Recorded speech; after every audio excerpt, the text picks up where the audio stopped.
Hi hello friends, good morning all of you. MRL study studio ಚಾನಲ್ಗೆ ತಮಗೆಲ್ಲರಿಗೂ ಸ್ವಾಗತಿಸುತ್ತಾ ಇವತ್ತಿನ ತರಗತಿಯಲ್ಲಿ ದೈಹಿಕ ಶಿಕ್ಷಕರ ಒಂದು ಪಠ್ಯಕ್ರಮಕ್ಕೆ ಸಂಬಂಧಪಟ್ಟಂತಹ ಶರೀರ ಶಿಕ್ಷಣದ ಪರೀಕ್ಷೆಗಳು ಮತ್ತು ಮಾಪನಗಳು ಈ ಒಂದು ಟಾಪಿಕಲ್ಲಿ 3 ಅಧ್ಯಾಯಗಳ ಬಗ್ಗೆ 3 ತರಗತಿಗಳನ್ನು ನಾನು ಮಾಡಿದ್ದೀನಿ. ಈ 3 ಅಧ್ಯಾಯಗಳ ಮೇಲೆ ಇವತ್ತಿನ ತರಗತಿಯಲ್ಲಿ ನಾನು MCQ ಅನ್ನು ಬಿಡಿಸ್ತಾ ಇದ್ದೀನಿ. ಆ 3 ತರಗತಿಗಳು ಯಾವುವೆಂದರೆ ಚಲನ ಸಾಮರ್ಥ್ಯದ ಪರೀಕ್ಷೆಗಳು, ದೈಹಿಕಾರತೆಯ ಪರೀಕ್ಷೆಗಳು, ಹಾಗೆ ಶಾರೀರಿಕ ವಿನ್ಯಾಸ. ಈ 3 ಬಗ್ಗೆ ನಾನು ಮಾಡಿದ್ದೀನಿ.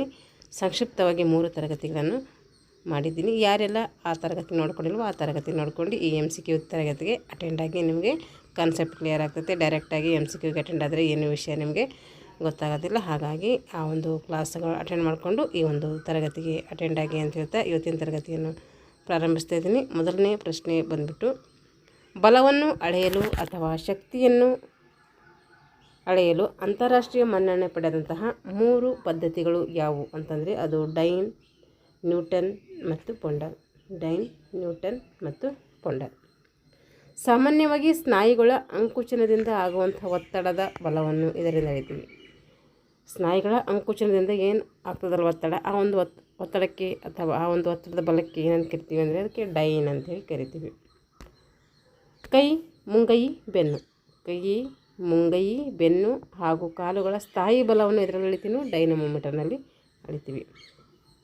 ಒಮ್ಮೆಲೆ ಹಲವಾರು ಸ್ನಾಯುಗಳು ಅಂಕುಚನ ಹೊಂದಿದಾಗ, ಒಮ್ಮೆಗೆ ಒಂದೇ ಸರಿಗೆ ಅಥವಾ ಒಟ್ಟಿಗೆ ಹಲವಾರು ಸಂಯೋಜನೆಗಳು ಕುಗ್ಗಿದಾಗ, ಸಂಕುಚಿಸಿದಾಗ ಅಥವಾ ಅಂಕುಚನ ಹೊಂದಿದಾಗ ಉದ್ಭವಿಸುವಂಥ ಒತ್ತಡವನ್ನು ನಾವೇನಂತ ಕರಿತೀವಿ, ಸ್ಫೋಟಕ ಬಲ ಅಂತೇಳಿ ಕರಿತೀವಿ.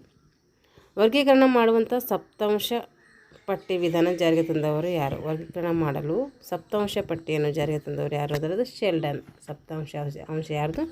ಅದು ಶೆಲ್ಡನ್ ಅವ್ರದ್ದು. ಇದು ನೋಡಿದ್ದೀವಿ, ನೋಡ್ಕೊಳ್ಳಿ ನೀವು ಒಂದು ಸರಿ ಕ್ಲಾಸ್ಗಳಲ್ಲಿ. ವ್ಯಾಯಾಮದಿಂದ ಉಸಿರು ಬಿಡುವಾಗ, ವ್ಯಾಯಾಮ ಮಾಡೋ ಟೈಮ್ನಾಗ ಉಸಿರು ಬಿಡುವಾಗ ಹೆಚ್ಚು ಹೊರ ಹಾಕುವಂಥ ಅನಿಲ ಯಾವುದು? ಇಂಗಾಲ ಡೈಆಕ್ಸೈಡ್ ಹಾಕ್ತೀವಿ. ನಾವು ಆಮ್ಲಜನಕ ತೆಗೆದುಕೊಂಡು ಇಂಗಾಲ ಡೈಆಕ್ಸೈಡ್ ಮಾಡ್ತೀವಿ, ಹೊರಗಡೆ ಹಾಕ್ತೀವಿ. ಎಲ್ಲ ವಯೋಮಾನದ ವಿದ್ಯಾರ್ಥಿಗಳ ವರ್ಗೀಕರಣಕ್ಕೆ ಉಪಯೋಗಿಸಬಹುದಂತಹ ಮ್ಯಾಕ್ಫ್ಲೈ ರವರ ಸೂತ್ರ. ಇದು ಆಲ್ಮೋಸ್ಟ್ ವೆರಿ ಇಂಪಾರ್ಟೆಂಟು, ಎಲ್ಲ ಕ್ವಶನ್ ಪೇಪರಲ್ಲಿ ರಿಪೀಟ್ ಆಗಿದೆ, ಹಾಗಾಗಿ ನೆನ್ಪಿಟ್ಕೋಬೇಕಿದು. ಘಾತಾಂಕ = 20 ಇಂಟು ವಯಸ್ಸು ಪ್ಲಸ್ 6 ಇಂಟು ಎತ್ತರ ಪ್ಲಸ್ ತೂಕ. ಘಾತಾಂಕ = 20 ಇಂಟು ವಯಸ್ಸು ಪ್ಲಸ್ 6 ಇಂಟು ಎತ್ತರ ಪ್ಲಸ್ ತೂಕ. ಸ್ನಾಯುಗಳಲ್ಲಿ ಶಕ್ತಿ ಹೆಚ್ಚಿಸಲು ಸೂಕ್ತ ತರಬೇತಿ ಯಾವುದು ಕೊಡಬೇಕು? ಸ್ನಾಯುಗಳ ಒಂದು ಶಕ್ತಿ ಹೆಚ್ಚಳಕ್ಕೆ ಯಾವ ಟ್ರೈನಿಂಗ್ ಕೊಡಬೇಕು? ಅದನ್ನು ವೈಟ್ ಟ್ರೈನಿಂಗ್ ಕೊಡಬೇಕು. ವಿದ್ಯಾರ್ಥಿಗಳ ವರ್ಗೀಕರಣವನ್ನು ಇದರ ಆಧಾರದ ಮೇಲೆ ಮಾಡ್ತೀವಿ. ಇದರ ಮೇಲೆ ಮಾಡ್ತೀವಿ, ಅವ್ರ ವಯಸ್ಸು, ಎತ್ತರ, ತೂಕ ಇವುಗಳ ಆಧಾರದ ಮೇಲೆ ಮಾಡ್ತೀವಿ. ವೈಟಲ್ ಕೆಪಾಸಿಟಿಯನ್ನು ಅಳೆಯಲು ಉಪಯೋಗಿಸುವಂಥ ಸಾಧನ ಯಾವುದಂದರೆ ವೇಟ್ ಸ್ಪೈರೋಮೀಟರ್. ವೇಟ್ ಸ್ಪೈರೋಮೀಟರ್. ವೈಟಲ್ ಕೆಪಾಸಿಟಿಯನ್ನು ಅಳೆಯಲು ಉಪಯೋಗಿಸುವ ಸಾಧನ ವೇಟ್ ಸ್ಪೈರೋಮೀಟರ್. 12 ನಿಮಿಷಗಳ ಓಟ ಅಥವಾ ನಡಿಗೆ ಪರೀಕ್ಷೆ ಅಳೆಯುವ ಚೈತನ್ಯ ಯಾವುದು? 12 ನಿಮಿಷಗಳ ಓಟ ಮತ್ತು ನಡಿಗೆ ಪರೀಕ್ಷೆಯನ್ನು ಅಳೆಯುವಂಥ ಚೈತನ್ಯ ಅಂದರೆ ಹೃನ್ನಾಳ ಕೃಷ್ಣಸಹಿಷ್ಣುತೆ. ಅಸ್ಥಿಗಳ ಮೇಲೆ ವ್ಯಾಯಾಮದ ಪರಿಣಾಮ ಏನಾಗ್ತೈತಿ? ವ್ಯಾಯಾಮ ಮಾಡೋದರಿಂದ ಅಸ್ಥಿಗಳ ಮೇಲೆ ಏನು ಪರಿಣಾಮ ಬೀರ್ತದೆ ಅಂದರೆ ಮಾಂಸಖಂಡಗಳ ಗಡಸುತನ ಇಲ್ಲಿ ಉಂಟಾಗ್ತದೆ. ಮಾಂಸಖಂಡಗಳ ಗಡಸುತನ. ಎಂಡೂರೆನ್ಸ್ ಅಂದರೆ ಕಷ್ಟ ಸಹಿಷ್ಣುತೆ. ಶಾರೀರಿಕ ಸಾಮರ್ಥ್ಯವನ್ನು ಯಾವ ತರಬೇತಿ ವಿಧಾನದಿಂದ ಅಭಿವೃದ್ಧಿಪಡಿಸ್ತೀವಿ ಅಂದರೆ ಸರ್ಕ್ಯೂಟ್ ಟ್ರೈನಿಂಗ್ ಅಂತ ಹೇಳ್ತೀವಿ. ಈ ಒಂದು ಎಂಡೂರೆನ್ಸ್ ಶಾರೀರಿಕ ಸಾಮರ್ಥ್ಯವನ್ನು ಅಧ್ಯಯನ ಮಾಡ್ತೀವಿ. ಬ್ರಿಡ್ಜ್ ಆಫ್ ಪರೀಕ್ಷೆಯನ್ನು ಎದಕ್ಕೆ ಮಾಡ್ತೀವಿ ಅಂದರೆ ಫ್ಲೆಕ್ಸಿಬಿಲಿಟಿ ಅಂದರೆ ಮೈಮಣತೆಗೆ ನಾವು ಬ್ರಿಡ್ಜ್ ಆಫ್ ಪರೀಕ್ಷೆಯನ್ನು ಮಾಡ್ತೀವಿ. ಬರ್ಫಿ ಪರೀಕ್ಷೆ ಎದಕ್ಕೆ ಮಾಡ್ತೀವಿ ಅಂದರೆ ಚಪಲತೆ, ಎಜಿಲಿಟಿ ಅಂತ ಕರಿತೀವಿ. ಅದಕ್ಕೇನು ಮಾಡ್ತೀವಿ? ನಾವು ಬರ್ಫಿ ಪರೀಕ್ಷೆಯನ್ನು ಮಾಡ್ತೀವಿ. ಸ್ಫೋಟಕ ಬಲವನ್ನು ಕಂಡುಹಿಡಿಯಲು ನಡೆಸುವಂತಹ ಪರೀಕ್ಷೆಗಳು ಯಾವಂದರೆ standing broad jump, Sargent jump. ಸ್ಫೋಟಕ ಬಲವನ್ನು ಅಳೆಯಬೇಕಾದ್ರೆ ನಾವು ಸ್ಟ್ಯಾಂಡಿಂಗ್ ಬ್ರಾಡ್ ಜಂಪು ಮತ್ತು ಸರ್ಜೆಂಟ್ ಜಂಪನ್ನು ನಾವು ಅಳಿತೀವಿ. ಅಂದರೆ ಅವು ಪರೀಕ್ಷೆಗಳ ಅವುಗಳ ಮೂಲಕ ಒಂದು ಸ್ಫೋಟಕ ಬಲವನ್ನು ನಾವು ಅಳಿತೀವಿ ಅಂತ ಅರ್ಥ.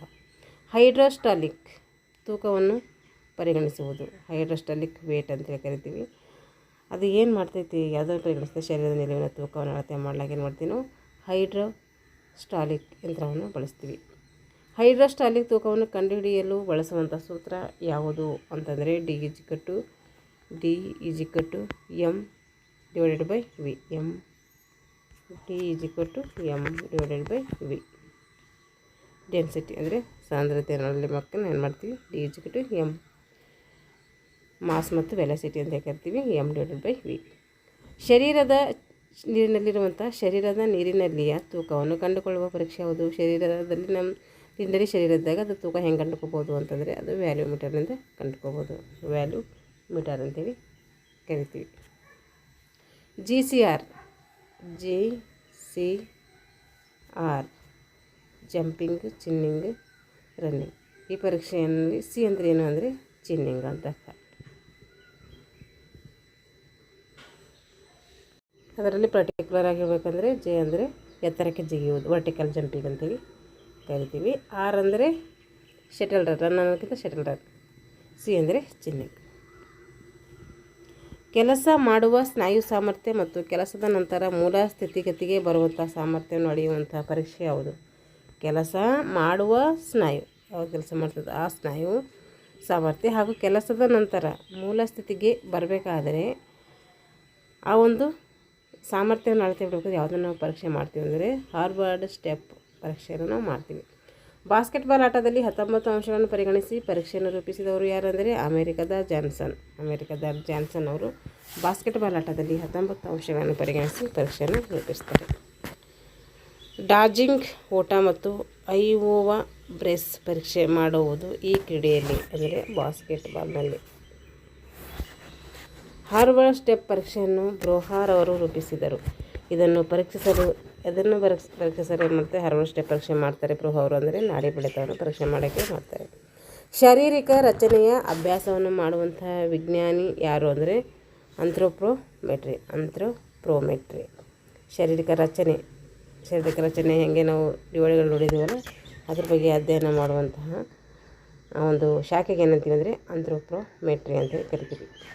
ಶರೀರದ ವರ್ಗೀಕರಣ ಮಾಡಿದ ಪ್ರಥಮ ಮನೋವಿಜ್ಞಾನಿ ಯಾರು ಅಂತಂದರೆ ಅದು ಗ್ರೀಕ್ ವೈದ್ಯ ಹಿಪ್ಪೋಕ್ರಟೀಸ್. ಇವರಿಂದ ಶರೀರದ ವರ್ಗೀಕರಣ ಮಾಡಿದ ಪ್ರಥಮ ವಿಜ್ಞಾನಿ ಅಂತೇಳಿ ನಾವು ಕರಿತೀವಿ. ಮನೋವಿಜ್ಞಾನಿ ಅಲ್ಲ ವಿಜ್ಞಾನಿ. ಗ್ರೀಕ್ ದೇಶದವರು ಇವರು. ವೈದ್ಯಶಾಸ್ತ್ರದ ಪಿತಾಮಹ ಅಂತೇಳಿ ನಾವು ಹಿಪ್ಪೋಕ್ರಟೀಸನ್ನು ಕೂಡ ಕರಿತೀವಿ. ಅಸ್ಥೆನಿಕ್ ಅಥ್ಲೆಟಿಕ್ ಪಿಕ್ನಿಕ್ ಡಿಪ್ಲಾಸ್ಟಿಕ್ ಎಂದು ಶರೀರವನ್ನು 4 ಪ್ರಕಾರಗಳಿಗೆ ವಿಂಗಡಣೆ ಮಾಡಿದವರು ಯಾರಂದರೆ ಕ್ರಸ್ಟ್ಮಾರ್ ಅಂತೇಳಿ ನಾವು ಕರಿತೀವಿ. ಕ್ರಸ್ಟ್ಮಾರ್. ಶೆಲ್ಡನ್ ಅವರ ವರ್ಗೀಕರಣವನ್ನು ಏನಂತ ಕರಿತೀವಿ ಅಂತಂದರೆ ಸೊಮೆಟೋ ವರ್ಗೀಕರಣ ಅಂತ ಕರಿತೀವಿ. ಶೆಲ್ಡನ್ ಅವರ ವರ್ಗೀಕರಣವನ್ನು ಸೊಮೆಟೋ ವರ್ಗೀಕರಣ ಅಂತ ಕೂಡ ನಾವು ಕರಿತೀವಿ. ವಯಸ್ಸು ಮತ್ತು ತೂಕವನ್ನು ಆಧಾರವಾಗಿಟ್ಟುಕೊಂಡು ಪ್ರೌಢಶಾಲಾ ಮಕ್ಕಳನ್ನು 7 ಗುಂಪುಗಳನ್ನಾಗಿ ವಿಂಗಡಣೆ ಮಾಡಿದವರು ಯಾರು ಅಂದರೆ ಅದು YMCA. ಎತ್ತರ ಮತ್ತು ತೂಕವನ್ನು ಆಧಾರವಾಗಿಟ್ಟುಕೊಂಡು ವಯಸ್ಸು ಮತ್ತು ತೂಕ ಆಧಾರವಾಗಿಟ್ಟುಕೊಂಡು ಮಾಡಿದವರು YMCA. ಎತ್ತರ ಮತ್ತು ತೂಕವನ್ನು ಆಧಾರವಾಗಿಟ್ಟುಕೊಂಡು 9 ಗುಂಪುಗಳಾಗಿ ವಿಂಗಡಣೆ ಮಾಡಿದವರು ಕೋಜನ್ ಅವರ ವರ್ಗೀಕರಣವನ್ನು ಇವರ ಒಂದು ವರ್ಗೀಕರಣದ ಸುಲಭ ರೂಪಾಂತರ ಯಾವುದಾಗಿದೆ ಅಂದರೆ ಕ್ರಸ್ಟ್ಮಾರ್ದಾಗಿದೆ. ಕೋಜನ್ ಅವರ ವರ್ಗೀಕರಣವನ್ನು ಇವರ ಅಂದರೆ ಕ್ರಸ್ಟ್ಮಾರ್ ಅವರ ಒಂದು ಆಧಾರವಾಗಿಟ್ಟುಕೊಂಡು ಕೋಜನ್ ಅವರು ಏನು ಮಾಡ್ತಾರೆ ವರ್ಗೀಕರಣವನ್ನು ಮಾಡ್ತಾರೆ. ಶೆಲ್ಡನ್ ಅವರೇ ಬರೆದ ಈ ಪುಸ್ತಕದಲ್ಲಿಯ ಚಿತ್ರಗಳಿಗೆ ಹೋಲಿಸಿ ಪೊಂಡಲ್ ಅವರ ಇಂಡೆಕ್ಸ್ ಕಂಡುಕೊಂಡು ಶರೀರವನ್ನು 3 ಪ್ರಕಾರಗಳಿಗೆ ವಿಂಗಡಣೆ ಮಾಡಿದ್ದಾರೆ. ಯಾವುದು? ಶೆಲ್ಡನ್ ಅವರ ಪುಸ್ತಕ ಯಾವುದು? ಅಟ್ಲಾಸ್ ಆಫ್ ಮ್ಯಾನ್ ಅಂತೇಳಿ. ವ್ಯಕ್ತಿಯ ವಯಸ್ಸು, ಎತ್ತರ, ತೂಕ ಈ 3 ಅಂಶಗಳನ್ನು ಗಣನೆಗೆ ತೆಗೆದುಕೊಂಡು ರಚಿಸಲಾದ ಮದ್ರಾಸನ ಸೂತ್ರ ಯಾವುದು ಅಂದರೆ ಅದು ಘಾತಾಂಕ ವಯಸ್ಸು, ಎತ್ತರ, ತೂಕ /3. ಘಾತಾಂಕ ವಯಸ್ಸು, ಎತ್ತರ, ತೂಕ /3. ಹರಿಹರನ್ ಹಾಗೂ ತಿರುನಾರಾಯಣ್ ರಾವ್ ಅವರ SH ಮತ್ತು CT ರವರ ವಿದ್ಯಾರ್ಥಿಗಳ ವರ್ಗೀಕರಣದ ಸೂತ್ರ ಯಾವುದು? ಹರಿಹರನ್ ಮತ್ತು ತಿರುನಾರಾಯಣ್ ಅವರ ಪ್ರಕಾರ ಅಂದರೆ ಘಾತಾಂಕ ವಯಸ್ಸು, ಎತ್ತರ, ತೂಕ. ಅಲ್ಲಿ ನೋಡ್ರಿ ಮದ್ರಾಸ್ ಸೂತ್ರನೂ ಇದನ್ನು ಸೇಮ್ ಇದೆ. ಅದರ /3 ಬರ್ತೈತೆ, ಇಲ್ಲಿ 3 ಬರೋದಿಲ್ಲ ಅಷ್ಟೇ. ಪ್ರಾಥಮಿಕ ಶಾಲಾ ಮಕ್ಕಳ ವರ್ಗೀಕರಣಕ್ಕೆ ಮ್ಯಾಕ್ಲಾಯ್ ರವರು ನೀಡಿರುವ ಸೂತ್ರ ಯಾವುದು ಅಂತಂದರೆ ಅದು ಘಾತಾಂಕ 10 ವಯಸ್ಸು ಪ್ಲಸ್ ತೂಕ. ಪ್ರೌಢಶಾಲೆ ವಿದ್ಯಾರ್ಥಿಗಳ ವರ್ಗೀಕರಣಕ್ಕೆ ಮ್ಯಾಕ್ಲಾಯ್ ರವರು ನೀಡಿದ ಸೂತ್ರ ಪ್ರಾಥಮಿಕದವರಿಗೆ ಬೇರೆ ನೀಡ್ತಾರೆ ಮತ್ತು ಹೈಸ್ಕೂಲ್ ಮಕ್ಕಳಿಗೆ ಬೇರೆ ನೀಡ್ತಾರೆ. ಇಲ್ಲಿ 20 ವಯಸ್ಸು ಸೇಮ್ ಇದೆ, +6 ಎತ್ತರ ಪ್ಲಸ್ ತೂಕ. ಇವೆರಡು ನೆನ್ಪಿಟ್ಕೋಬೇಕು. ಡಾಕ್ಟರ್ CH ಮ್ಯಾಕ್ಲೈರ್ ಅವರ ವರ್ಗ ರಚನೆಯನ್ನು ಯಾವ ಅಂಶಗಳ ಆಧಾರದ ಮೇಲೆ ವರ್ಗೀಕರಣ ಮಾಡಿದ್ದಾರೆ ಅಂದರೆ ವಯಸ್ಸು, ಎತ್ತರ, ತೂಕ. ಇದು ಕೂಡ ವಯಸ್ಸು, ಎತ್ತರ, ತೂಕದ ಮೇಲೆ ಮಾಡಿದ್ದಾರೆ. ಸರ್ಕ್ಯೂಟ್ ಟ್ರೈನಿಂಗ್ ಅನುಷ್ಠಾನಕ್ಕೆ ತಂದವರು ಮಾರ್ಗನ್ ಮತ್ತು ಅಡಮ್ಸನ್. ವೈಟ್ ಟ್ರೈನಿಂಗ್ ಪದ್ಧತಿ ಯಾವ ಶಕ್ತಿಯನ್ನು ಹೆಚ್ಚಿಸಲು ನೆರವಾಗ್ತದೆ? ಸ್ನಾಯು ಶಕ್ತಿ. ಚಾಕಚಕ್ಯತೆ ಅಥವಾ ಎಜಿಲಿಟಿ ಎಳೆಯುವ ಬಳಸಬಹುದಾದ ಪರೀಕ್ಷೆ ಬೂಮ್ರ್ಯಾಂಗ್ ಪರೀಕ್ಷೆ. ಯಾವ ಪರೀಕ್ಷೆ ಅದು? ಬೂಮ್ರ್ಯಾಂಗ್ ಪರೀಕ್ಷೆ. ಸ್ನಾಯು ಸಂಕುಚಿತವಾಗಲಿ ಉದ್ದವಾಗಲಿ ಆಗದೆ ಚಲನರಹಿತವಾಗಿದ್ದಾಗ ವ್ಯಕ್ತವಾಗುವಂಥ ಶಕ್ತಿ ಯಾವುದಂದರೆ ಐಸೋಮೆಟ್ರಿಕ್ ಶಕ್ತಿ. ಸ್ನಾಯು ಸಂಕುಚಿತಗೊಂಡಾಗ ವ್ಯಕ್ತವಾಗುವ ಶಕ್ತಿ ಯಾವುದಂದರೆ ಅದು ಐಸೋಟೋನಿಕ್ ಶಕ್ತಿ. ಸ್ನಾಯು ಸಂಕುಚಿತಗೊಂಡಾಗ ವ್ಯಕ್ತವಾಗುವ ಶಕ್ತಿ ಐಸೋಟೋನಿಕ್ ಶಕ್ತಿ. ಸ್ವೀಡನಿನ ಕ್ರೀಡಾ ಶಿಕ್ಷಕ ಗೋಸ್ಟ್ ಹೋಲ್ಡರ್ಗೆ ಸಂಬಂಧಿಸಿದ ಟ್ರೈನಿಂಗ್ ಪದ್ಧತಿ ಎಂದರೆ ಪಾರ್ಟ್ಲೆಕ್ ಟ್ರೈನಿಂಗ್. ಸ್ವೀಡನಿನ ಕ್ರೀಡಾ ಶಿಕ್ಷಕ ಗೋಸ್ಟ್ ಹೋಲ್ಮರ್ಗೆ ಸಂಬಂಧಿಸಿದ ಟ್ರೈನಿಂಗ್ ಪದ್ಧತಿ ಎಂದರೆ ಪಾರ್ಟ್ಲೆಕ್ ಟ್ರೈನಿಂಗ್. ಯಾವುದನ್ನು ಅಳೆಯಬೇಕು ಅದನ್ನು ಅಳೆದರೆ ಅದಕ್ಕೆ ಅಂತೀವಿ ವ್ಯಾಲಿಡಿಟಿ ಅಂತೀವಿ. ಹಂಗಂದರೆ ಸಮಂಜಸತೆ ಅಂತ ಅರ್ಥ. ಒಂದು ಪರೀಕ್ಷೆ ಯಾವುದನ್ನು ಅಳಬೇಕೋ ಅದನ್ನು ಹೇಳಿದ್ರೆ ಸಮಂಜಸತೆ, ವ್ಯಾಲಿಡಿಟಿ ಅಂತ ಕರಿತೀವಿ. ಮೀಸೋಸೈಕಲ್ ವಿಧದ ಕ್ರೀಡಾ ತರಬೇತಿ ಅವಧಿ ಎಷ್ಟಿರ್ತೈತೆ? ಮೀಸೋಸೈಕಲ್ದು ಅದು 4 ರಿಂದ 6 ವಾರಗಳು ಇರ್ತೈತೆ. ಮೈಕ್ರೋಸೈಕಲ್ಲು ಈ ವಿಧದ ಕ್ರೀಡಾ ತರಬೇತಿ ಅವಧಿ ಎಷ್ಟಿರ್ತದೆ ಅಂತಂದರೆ 5 ರಿಂದ 10. ಮೈಕ್ರೋ ಅಂದ್ರೆ ಕಡಿಮೆ ಅಂತ ಅರ್ಥ. 5 ರಿಂದ 14 ಅಥವಾ 1 ವಾರದೊಳಗೆ ಒಂದು ತರಬೇತಿ ಕೊಡ್ತಾರೆ. ಒಂದು ಪರೀಕ್ಷೆಯನ್ನು ಒಬ್ಬ ಪರೀಕ್ಷಕನೇ ಹಲವಾರು ಬಾರಿ ಮಾಡಿದಾಗ ಒಂದೇ ಫಲಿತಾಂಶ ಬಂದರೆ ಅದಕ್ಕೆ ಅಂತೀವಿ ರಿಯಬಿಲಿಟಿ ಅಂದರೆ ವಿಶ್ವಾಸಾರ್ಹತೆ ಅಂತೇಳಿ ಕರಿತೀವಿ. ಕಬಡ್ಡಿ ಮತ್ತು ಖೋಖೋ ಆಟದ ಸ್ಪರ್ಧೆಗೆ ಆಟಗಾರರನ್ನು ವರ್ಗೀಕರಣಲು ಉಪಯೋಗಿಸುವಂಥ ಸೂತ್ರ ಯಾವುದು ಅಂದರೆ ವಯಸ್ಸು, ಎತ್ತರ, ತೂಕ. ವಯಸ್ಸು ಅದು ವರ್ಷಗಳಲ್ಲಿ ಹಾಕಬೇಕು, ಎತ್ತರ ಸೆಂಟಿಮೀಟರ್ಗಳಲ್ಲಿ, ತೂಕ ಕಿಲೋಗ್ರಾಮ್ಗಳಲ್ಲಿ ಹಾಕಬೇಕು.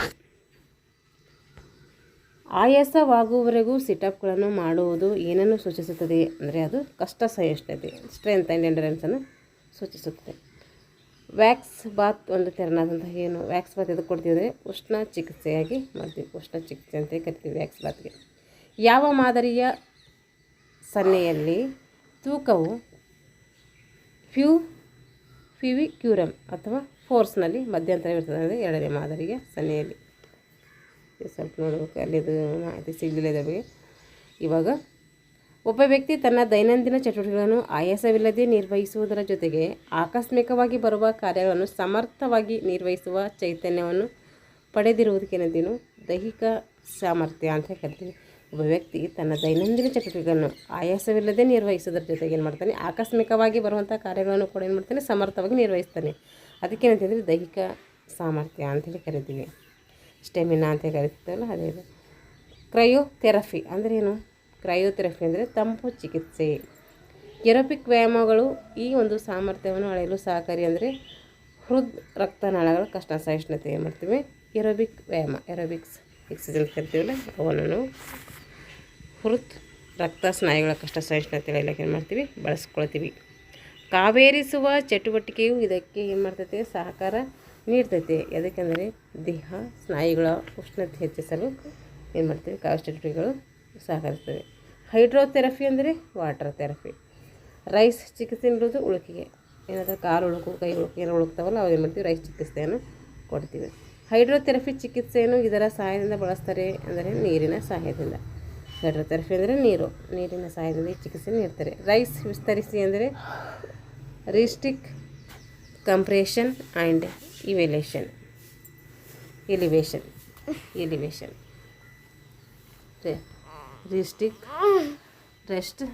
ರೆಸ್ಟಿಸ್ ಕಂಪ್ಯಾರಿಸನ್ ಆ್ಯಂಡ್ ಎಲಿವೇಷನ್. ಮಂಜುಗಡ್ಡೆಯನ್ನು ಮಧ್ಯಮವನ್ನಾಗಿಟ್ಟುಕೊಂಡು ನೀಡುವಂತಹ ಪರೀಕ್ಷೆ ಯಾವುದಂದರೆ ಅದು ಕ್ರಯೋಥೆರಪಿ. ಹೆಚ್ಚು ಕಾಲ ಮಾಡುವಂತಹ ವ್ಯಾಯಾಮಗಳಿಗೆ ಏನಂತೀವಿ ನಾವು ಏರೋಬಿಕ್ ವ್ಯಾಯಾಮಗಳು ಅಂತ ಕರಿತೀವಿ. ಏರೋಬಿಕ್ ವ್ಯಾಯಾಮಗಳು ಸಾಮಾನ್ಯವಾಗಿ ಏನು ಮಾಡ್ತವೆ, ಕಡಿಮೆ ಸಮಯದಲ್ಲಿ ಮಾಡುವಂಥ ವ್ಯಾಯಾಮಗಳಾಗಿರ್ತವೆ. ಬೈಸಿಕಲ್ ಎರ್ಗೋ ಪರೀಕ್ಷೆ ಮತ್ತು ಹಾರ್ವರ್ಡ್ ಸ್ಟೆಪ್ ಪರೀಕ್ಷೆ ಮಾಡುವುದು ಎದಕ್ಕೆ ಅಂತಂದರೆ ಕಷ್ಟ ಸಹಿಷ್ಣುತೆ ಅಳೆಯಲಿಕ್ಕೆ.